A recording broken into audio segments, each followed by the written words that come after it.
Thank you for joining us. I'm Paul Wilson. And I'm Chris Emke. And this is Diesel Performance Podcast. Guys, today we have on a living legend in diesel performance. We're talking about the Cummins guru himself, Lavon Miller. Lavon, how the hell are you? I'm doing pretty good. How are you guys doing? Man, you know what? I'm really vibing the backdrop, the wall over there in your fab shop. Yeah, well, we got to doctor up the new space last year, and it really turned out nice. Yeah, absolutely. Yeah, we've all been watching it through the YouTube channel and social media posts and everything like that. We've kind of noticed this general progression that you've had going about a race program. Can you talk a little bit about that and tell us kind of what's behind your guys' race program and what all does that involve? Well, racing is obviously what we love to do. I think it's every guy's dream to just play with race cars all day. But obviously, race cars don't pay bills. At least generally, they cost a bunch of money. And that's kind of been the focus. We've kind of used racing as our leading loss in business. We know that it costs the business money to go racing, but that really is what pushes us forward and makes us, a lot of the stuff we learn in racing is what turns into technology that benefits the guys on the daily driver work truck level. So we've pushed forward in the racing scene, and now we've gone into fabrication where we can do, 4 links, roll bars, turbo kits, all kinds of different things in the fab shop that we can actually make some profit with to help fund our racing program. And it really all ties together. So now we can help other guys reach their dreams of making their trucks faster, make them better, along with learning what we need to learn to keep pushing forward to the next level. No, it's interesting, you see the evolution of Firepunk as a whole, and I think of the DPC days, right? I was watching the diesel, the series that you and Lynn were doing, talking about DPC, prior to DPC, and then getting into UCC and all of that stuff. And what's interesting to me is you get into the 47-48 world, you prove that you guys can keep them together. Now Firepunk is a trans company, right? That's your one-stop shop when you want to do golden nuggets, right? Then you start getting into the regular cab, you get into the chassis work, you start proving yourselves, you migrate into the S10, again, proving yourselves, and then it's like, hey, here's another facet of the business. We're going to set up a chassis shop. We're going to start doing this for the general public or the guys that want to get into racing, and guys want to have that because of the successes that you guys continuously prove. Right. Well, that's kind of how we've learned to do everything on our own. And once you learn to do it on your own truck, and then you're like, you always have somebody else that's like, hey, I saw you do it on your truck. Can you help me do it on mine? And if I want to do it for somebody else's truck, I want to be able to do it on a professional level and do it the best of our ability. So every time we learn something new, it often ends up into a different facet of the business where we just dig into it, buy the equipment that we need to do it on a professional level, and offer the service to the general public.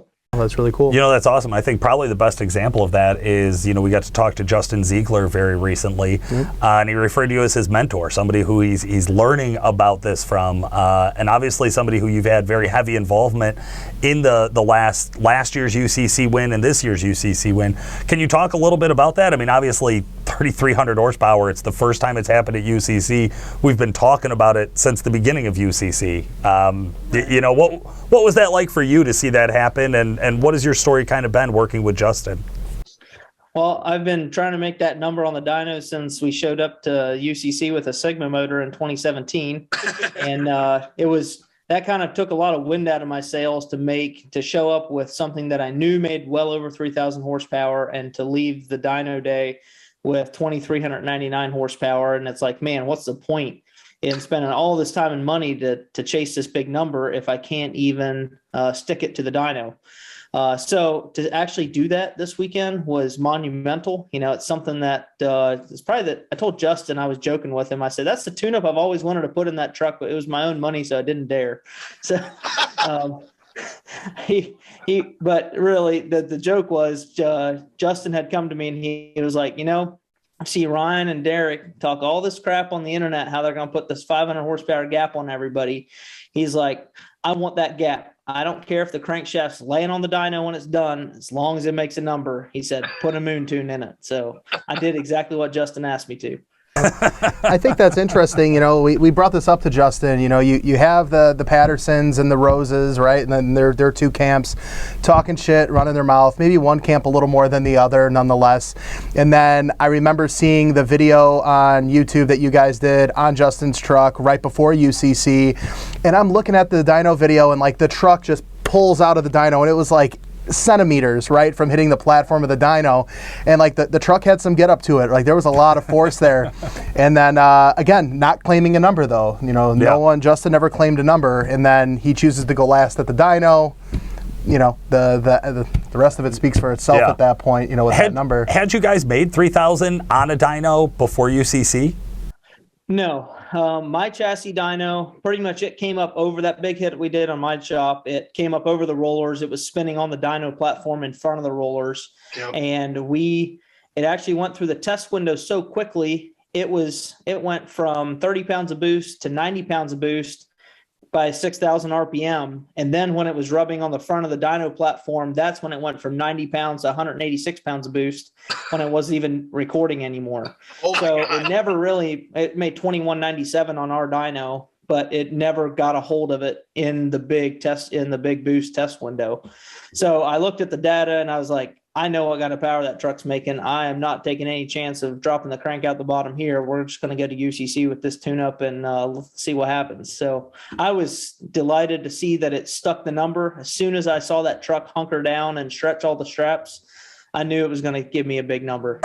Now, do you think it was a monumental moment having the ability to make 3,300 horsepower on a cast iron OEM Cummins block still? Like some of the guys that you guys were competing against, Justin was competing against, they were billet block motors, and you know, no question that, you know, Drew over at D&J doesn't make a solid motor, but you know, he kind of came like lacking a little bit when it comes to some of the new and improved parts that are in this industry. Well, I mean, it's a big accomplishment to do that with a cast motor, because the stock main webbing down by the crank, that's OEM. You know, D&J can't really make the OEM block stronger in that area. They got tie bolts that go from the deck plate down to the main webbing, but from the bottom of those tie bolts to the top of the main bolts, that's the weakest link. Yep. And for it to stick that kind of horsepower and torque number and not come apart is it's a pretty big feat. And that's mostly due to making the power up close to 5,000. You know, that's why you saw 3,300 horsepower and 3,600 foot-pounds of torque. Because if we'd have made that power at 3,100, 3,200, it'd have made 4,500 foot-pounds and probably split the block before the number ever came up on the board. But, Sure. Well, how much dialing in have you done for that test window? That's always a big question on the dyno. A lot of guys just assume you get up on the dyno and the operator says go and you hit the skiddy pedal and then the operator says stop and it's over. But I know from experience that's not what it is. It's a lot about finding that right spot. So how much dialing in have you had to do for that? Well, I really only made one nitrous pass on that truck before this weekend because I knew that my dyno wouldn't handle it, but I needed that data to be able to adjust the tune file to get it all in that window that I needed. So on my dyno, I had started the dyno run. The first kit of nitrous came on at 35 pounds of boost, second kit at 40 pounds of boost, third kit at 45. I had done 5 PSI increments and ramped them all in. And from the time that the first kit came on till the time the third kit came on, the run was already over. So the last 3 kits of nitrous were already past the test window. So that told me that I need to start squeezing these kits together as close as possible. Because if you bring all that nitrous in at one time at low boost, you're really likely to backfire the engine and your run's going to be over before you ever started. You probably tool up your valves and you're going to be a sitting duck without a horsepower number. So I took that one run that we did at our shop, collected that data, and then I knew kind of what I needed to do for UCC. But I still found myself going back to the tune throughout the day on Saturday and adjusting it 3 or 4 more times and think about it a little bit more. And I think this is what I should do, and just squeezed it all in. You know, we had a total of 7 nitrous solenoids that came on in that 1.19 second test window. Jeez. And it started at 20 pounds of boost, 22 pounds of boost, 25 pounds of boost, 28 pounds of boost, 30 pounds of boost. They just all stacked all into each other in milliseconds apart and ramped in a monster number. And that's where almost 6 pounds of nitrous gets consumed, huh? Yep, 5.9 pounds of nitrous in 1.19 seconds. So we normally only have 3 main stages on it. So we have 2 spool jets on the truck, and so 2 of the 7 stages were just small spool jets. And then we left those alone, and then we used our 3 main power stages, and then we also repurposed our water injection. We have 2 NX375 solenoids that we normally charge a nitrous bottle that we fill with water, that we do water injection through nitrous solenoids. And so we emptied the water injection bottle, filled it with nitrous, and used our water injection as nitrous. We decided EGTs were irrelevant at this point. We're just going to smack it with a number and go for it. Speaking of EGTs, I think that's something for people to kind of grasp on. Yeah. I mean, is that something you can still measure at this level? Is that something you pulled data on? I had two out of the 6 EGT probes that didn't wig out. Like, pretty much, I think it put so much direct flame right on the EGT probe that they just went wacky. Okay. The one read right at 2,000 degrees. The other one read 1,930 degrees. Okay. Man. So we were lean. We were like 30-to-1 air fuel ratio. I mean, it was a nitrous dump. We had 2 14 mil pumps running at 95% duty cycle. Pretty much that nitrous pull that I had done on my dyno had given me the data I knew I needed to know how much fuel I could command to max out the pumps at 6,000 RPM. Wow. So I used that data to estimate what's the max fuel quantity I could throw at it, dialed that in, and dumped the nitrous on it, and made a big number. It's 6,000 RPM. That's a wild number. I don't think a lot of guys really get their head around what 6,000 RPM in a diesel engine looks like. No. I mean, what else does that put stress on running at that high of RPM? The stress is a lot on the valve train. The valve train on these trucks are still pretty heavy. When you really look at it, it's heavy duty, and then you start turning them that fast. It's a lot of stress on your valve train components, your rockers and your bridges. I know the S10 on Saturday, I missed a shift one time. We shifted 2-3 at 6,648 RPM. Wow. I mean, that's like, is that the next era of this industry, is starting to kind of R&D lighter valve train components and things like that? As I remember back in the day, spin the motor to 4,000. 4,000 RPM was crazy, and then it was 5, and now it's 6, and you said what, 6,500, 6,600 it was turning. So that's probably going to be another facet of the industry where valve train components are going to be the next thing to be tested. Well, I laugh too, because here we are in the Midwest, and I know every year around this time sled pull season starts kicking off, and we start taking a ton of calls at Duramax Tuner about stock truck guys wanting to turn 5,000 RPMs. And we're like, stock cam, stock turbo. Always trying to talk guys back from it, and here we are at the top of the class, kind of running that. Where do you think this transitions down? Where do you think this starts to relate to people in the real world? Well, a lot of it is learning your power curve. So you have to have head flow and you have to have airflow at that high RPM. So often if you watch these closer to stock, smaller turbo trucks, as the RPMs go up, your smoke output increases because there's not enough airflow up there.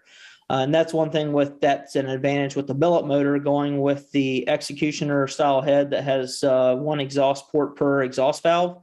We can flow more air on the exhaust side, and that engine seems really happy, making full power all the way past 6,000 RPM, where some of the cast block heads that we've had will start to fall off past 6,000 RPM.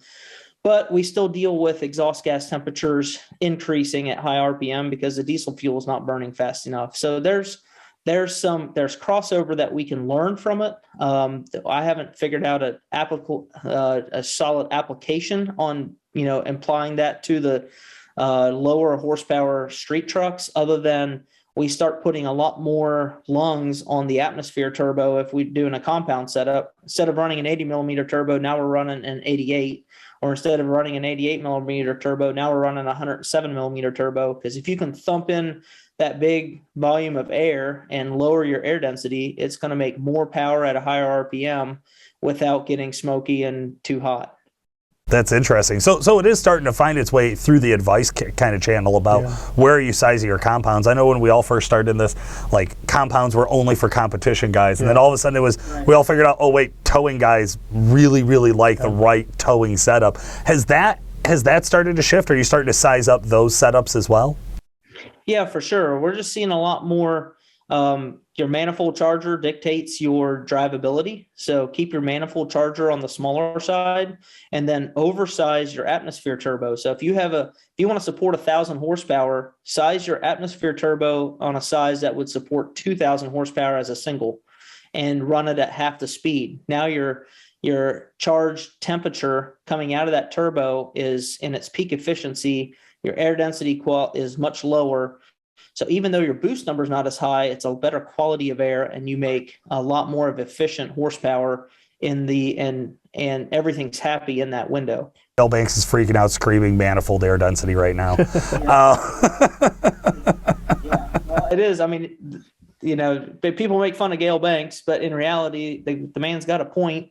I know he's sold a lot of intake air horns and all that stuff that I don't feel really make much power, but he is right on air density. If you can measure air density and build your setup to where as you lower air density, your horsepower increases. No, you're absolutely right. And I love to see this where we are taking the highest levels of competition, and we're starting to backtrack it back to guys who are using their trucks in the real world and still want the upgrade. I mean, obviously we've all had to deal with the EPA restrictions and getting away from the delete trucks and things like that over the years, and we're all looking at where do we go from here? One of the things we asked Justin was like, are we starting to shoot for 4,000 horsepower? Yeah. Of course we are. Yes, the answer is yes. But also, I like to see that side of the smaller guys where the guys who are just starting out, the guys who are just starting to upgrade their trucks, where we're able to give them better advice. We're able to give them and set up their trucks that are going to be a longer lasting, happier, something that doesn't have to run at its ragged edge to get the performance that they want out of it. And I think that's really cool. I think this is going to be a big play for us. I definitely agree, because getting guys recipe, I mean, a lot of guys will spend the money, but they only have the time to spend it once, and they can't afford to do it over and over and over. Because, I get guys that come in here and they've gone through 3 or 4 engines, they've melted pistons and just torn up all kinds of stuff. And they're like, Lavon, I don't got any money. But I want it, but I've listened to all the wrong people and I've bought all the wrong parts, and it really takes a start over to get them set up correctly. Yeah. And so it does make it hard. I want to see those guys succeed. And I always tell guys, play within your budget. If you can't afford a 1,000 horsepower truck, and then build a 750 horsepower truck and enjoy it. You'll have way more fun having a 750 horsepower truck that you can afford to maintain and upkeep than making 1,000 horsepower 1 or 2 times and then sitting on the side of the road and because you weren't able to buy all the supporting mods for it. Or the proper parts in the first place, just in general. Yeah. Okay, cool. Well, we started off talking about racing. I think that's one of the things that has really helped tie UCC together for the spectators, is having something going on pretty much at all times, and that's largely because of ODSS. So I know you're a huge part of ODSS. Can you talk a little bit about that organization and kind of your guys' growth over the last few years? Sure. Well, ODSS started as you had TS Performance. Dennis Perry had TS event. That was an outlaw event. The Shide was an outlaw event. You had Rudy's doing their own event, and they were not sanctioned to a body at all. And you had NHRDA, who had a point series and everything, but it was mostly out west. So ODSS came together when all these different business owners that were hosting their own event decided, hey, why don't we make our events into a point system? We have a lot of people following us anyway, coming to all our outlaw events. Why don't we put a point system together? So ODSS is owned by like 5 different people that hosted their own event before they came together to make an organization. And I think that's what has made ODSS more successful, is because there's a core group of people behind it that are shop owners, they're enthusiasts, they want to see racing succeed. And so they always push forward and promote their own event as much as they can. And then we got our chance to host an ODSS event when Dennis Perry stepped down and stopped doing the TS event. We were given the opportunity to take that date. And that's why we had it 1 year in Ohio and did the Outlaw Diesel Revenge by Killcare. That was a great event. And then the next year was followed by COVID. And it was that was where it was like so many unknowns. It wasn't worth spending the money to where we couldn't have more than 400 people there. We just decided to skip. In 2021, it fell so close to UCC it was 2 weeks apart. We didn't think we were going to be able to get all the guys from Texas and Florida and out west to travel in from UCC, then turn around 2 weeks later and come to Ohio for our event. And so for the diesel industry, we thought it'd be best if we would merge the two events and make one big event. Everybody can come to the same event. It would be an industry win because you'd have all the vendors there. Show and Shine would be there. UCC would be there. ODSS would be there. Everybody's at one place. And it was such a nice event, bringing it all together, that we decided to do it again this year. And I really feel like it adds a nice touch to the event. It keeps fans, gives them action, a lot more action to see all the time. And it gives a lot more people motivated to, like, I want to make UCC, and it makes one big shindig.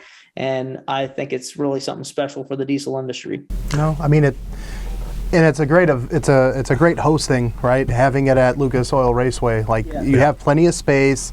But I definitely agree with you. You know, having the Friday, right? The UCC competitors, they did their drag racing. I know there was some ODSS stuff, and then Saturday they did the dyno, and then ODSS stuff was going. It wasn't overwhelming. It was tastefully done, but there was something always going on. There were breaks in between, and it wasn't like you're watching this, and you couldn't really follow what was going on. So I think in the year of 2022 that was all managed very nicely. I think the other thing that's been really interesting about adding ODSS is some of the competitors that are in both. Where I always laugh, like I know I always poke at Tyler about, why would you go first? Why would you offer to go first on the dyno? You should never take first. You always go last. See what everybody else did, like whatever. He's like, no, I want to go race for ODSS. Which kind of blows my mind, is like, you're at the Super Bowl of diesel and you're like, yeah, but I'm in this points thing. They're like, that's how much these guys care about it, right? Is they really they look at ODSS as that is what they're there to do. UCC is also, they're learning to kick ass at that too. Do you think it's changed a lot of the competitor strategy as far as like how that Saturday looks like, or how hard to push themselves on Friday for qualifying and things of that nature? I don't know. I feel like I know, like, for the DHT team, they want to go as fast as they can. They've been trying to go fours for over a year, and they finally got their 4-second pass this weekend. So it's not for lack of trying. It's not like they've been sandbagging, waiting to turn it up till UCC. Those guys want to go fast every time. And as a racer, you want to go faster every pass.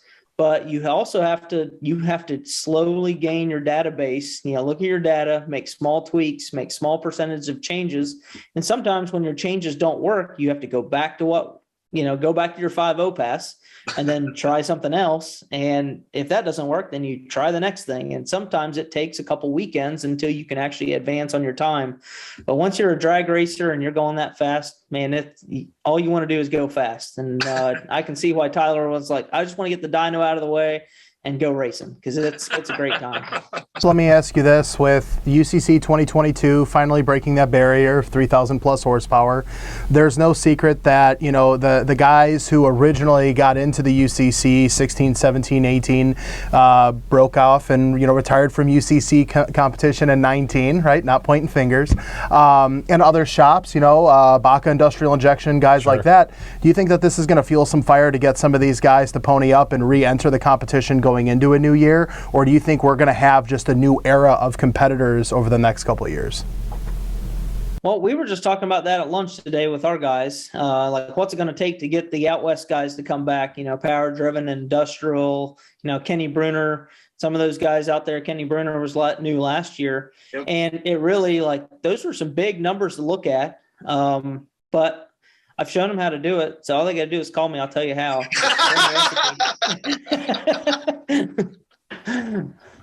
But no, I don't know. I know. I think Baca's truck's still sitting in the trailer from after it blew up. When it did that 2,900 some horsepower. But he talked to me, I think, at PRI. He's like, man, I really got to get that thing out and get it fixed up and get it back out there. So I can see some of these guys coming back out and come out swinging for sure. If you take a year or two off, you kind of can breathe a little bit and rethink your whole platform and come back with a vengeance and try to lay the smack down. Are you talking about them or about you right now? Well, I see. I'm in a really nice spot because if I go if I'm going to do UCC, I'm going to do it with the UCC truck I built, and I don't own it anymore, so I can't. That's no. But he still has his hands in it. He's good. He's got the best of both worlds. I want to see Lavon compete against Derek Rose and Justin Zeigler is what I would like. That's the trifecta of Cummins arguments that I would like to hear, to be honest with you. It would be a good time, but unless I stop building the new Pro Mod, and then I've got to put my funds into one direction. So it's either one or the other. Speaking of the Pro Mod, we saw the announcement. S10's retired, getting into a Plymouth Duster. Did I read that right? That is correct. So this is something that we started this winter. Teamed up with Reese Brothers, talking to them at the radial tire races down in Georgia. They feel pretty confident that they could build us a chassis that could get us pretty significantly faster than what we are now. It was hard on us to not build it ourselves, being that we have the capability to build a full race car in our shop, but we would have to pretty much not take any customer work for 6 to 8 months to be able to accomplish that. And it's honestly more affordable, more realistic for us to have Reese Brothers build this chassis than it is for us to learn through a brand new Pro Mod build and do it in our shop ourselves. So we're going to get a roller.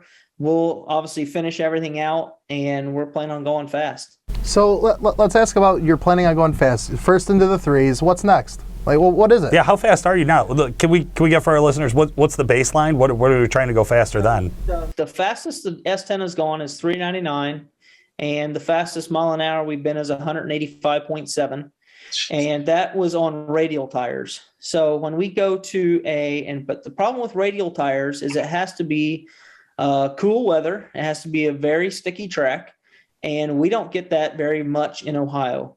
So we race with ODSS, and even some of the no prep stuff we do, you're always on big tire. And the fastest we've been able to go on big tire is a 418 at 184, which still isn't slow, but it is just the tires are enough heavier, and it is so tricky. If you put too much power into it, you'll knock the tires off and shake. If you don't have enough power, you'll stick the tire dead hook, and then it'll wad up and shake. Big tires are tricky. And if the chassis isn't 100% perfect, where you can launch and keep the tire around, and then you drive into tire shake and you're missing a brake light and your bedside's falling off and all kinds of stuff happens. Like this weekend, the second pass at UCC, we rattled the tires so hard that the power wire going back to the kill switch, it's in a Raycon loom, got down it fell down between the tub and the frame, and the tire came over and smacked it and actually cut the power wire. Oh no. And so he pulls over to the side and he's like, I got nothing. So we put it back to the pit. It took us 20 minutes till we found that there was a cut wire going back to the power wire.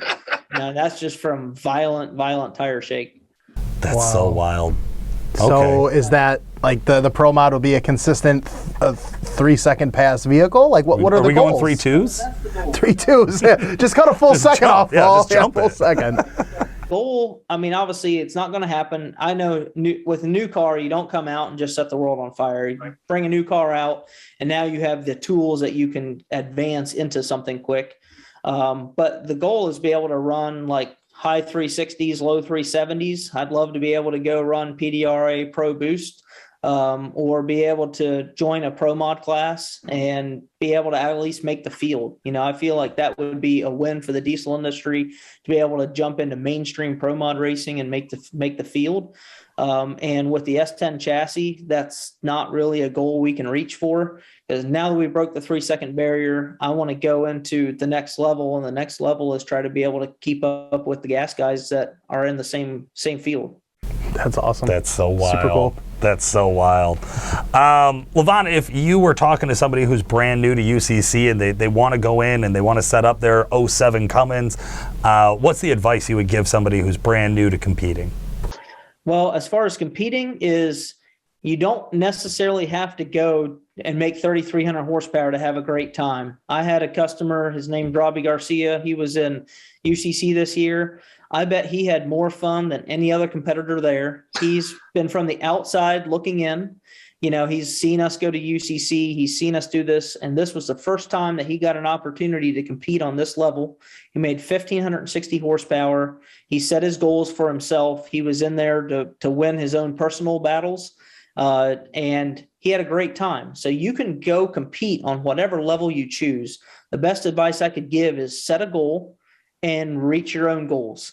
And then once you've reached your own goals, change your goals for the following year and step up. You can kind of win small battles one at a time, play within your budget, play within your means, and have a good time do it. You got to enjoy the whole process. You got to enjoy the fixing. You got to enjoy the racing. You got to enjoy the talking about it. If you enjoy that, you're going to enjoy the whole process. Now, Robbie Garcia was in All Truck Challenge this past year as well. Yeah. We interviewed him. His truck had a complete makeover from what it was like in the fall till now.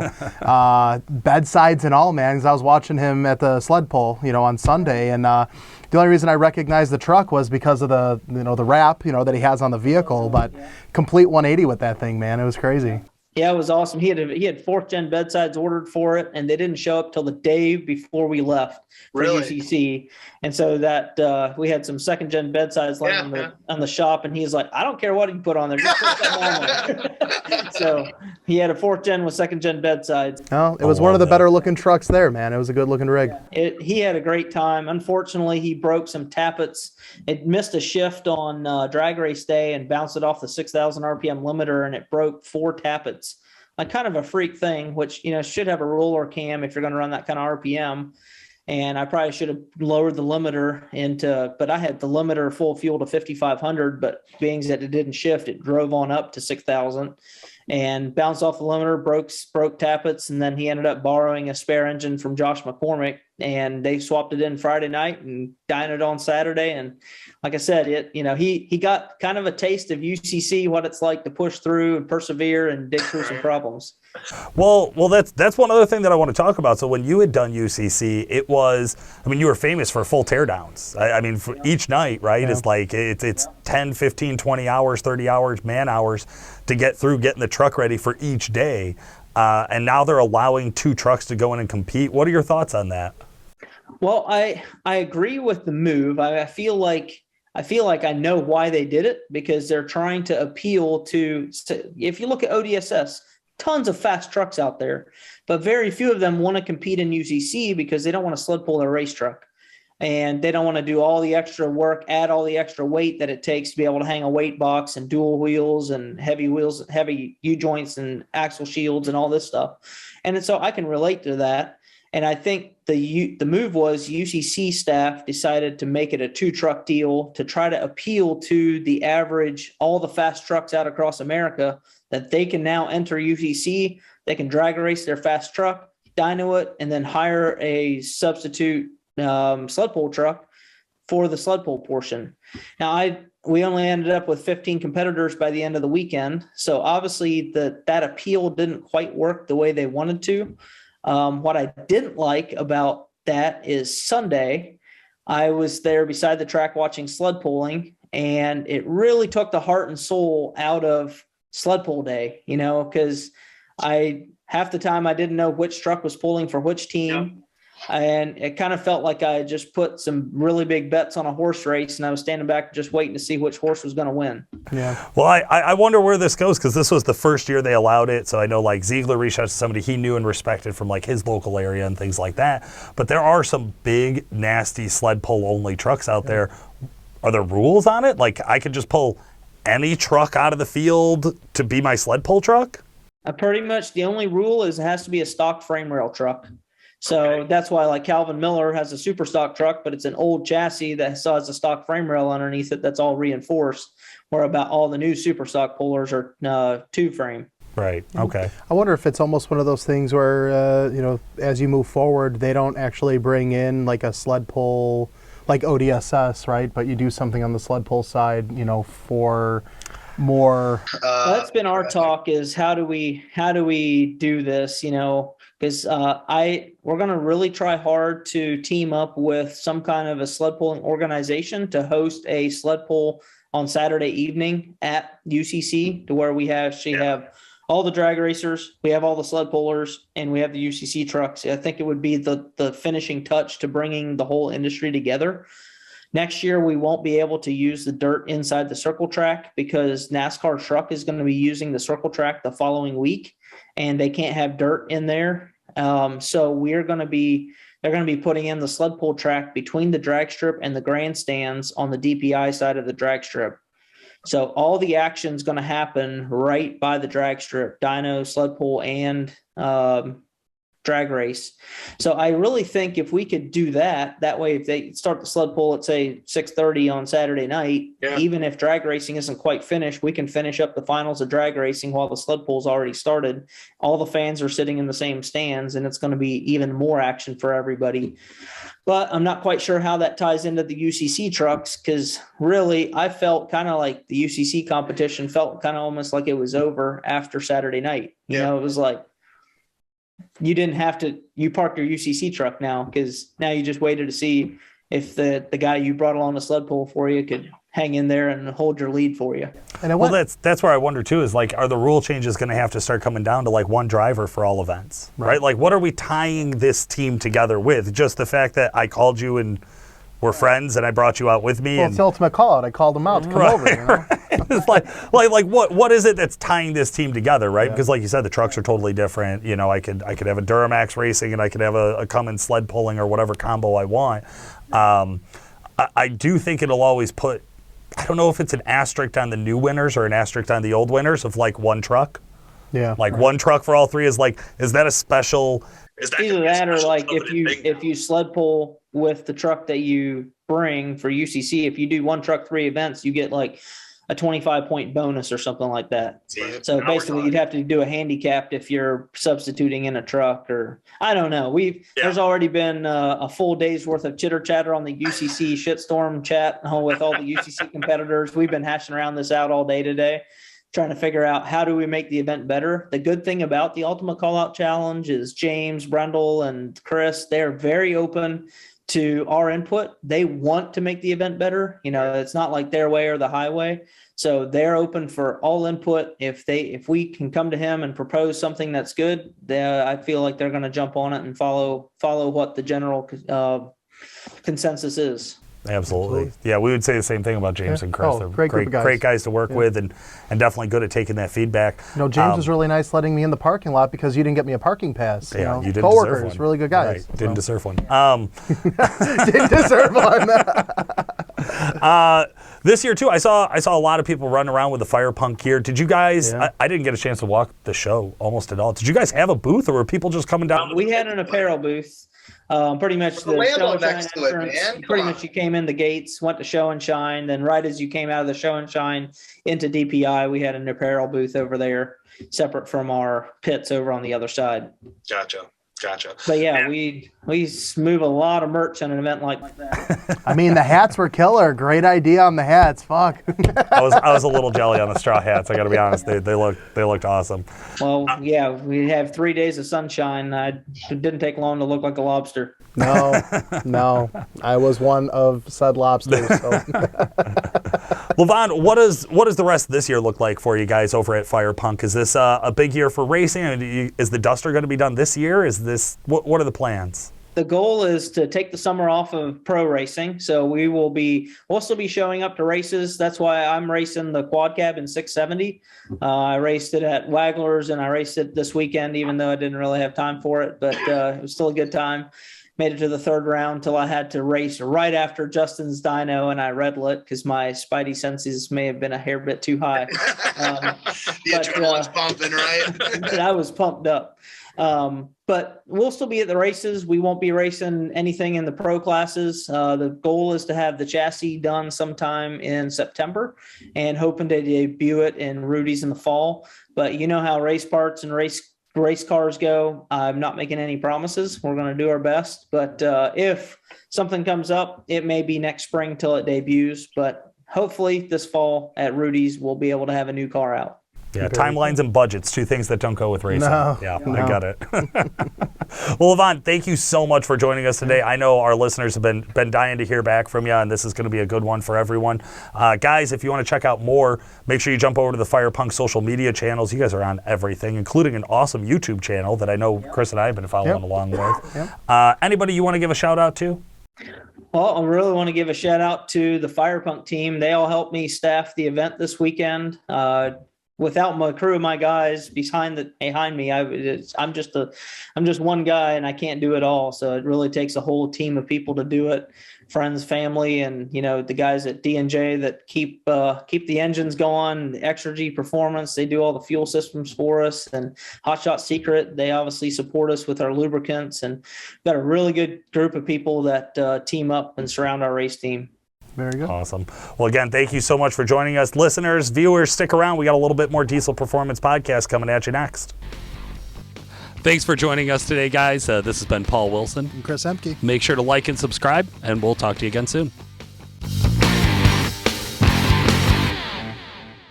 3 2s? 3 2s. Just cut a full second jump. off, Yeah, Paul. just jump full it. second.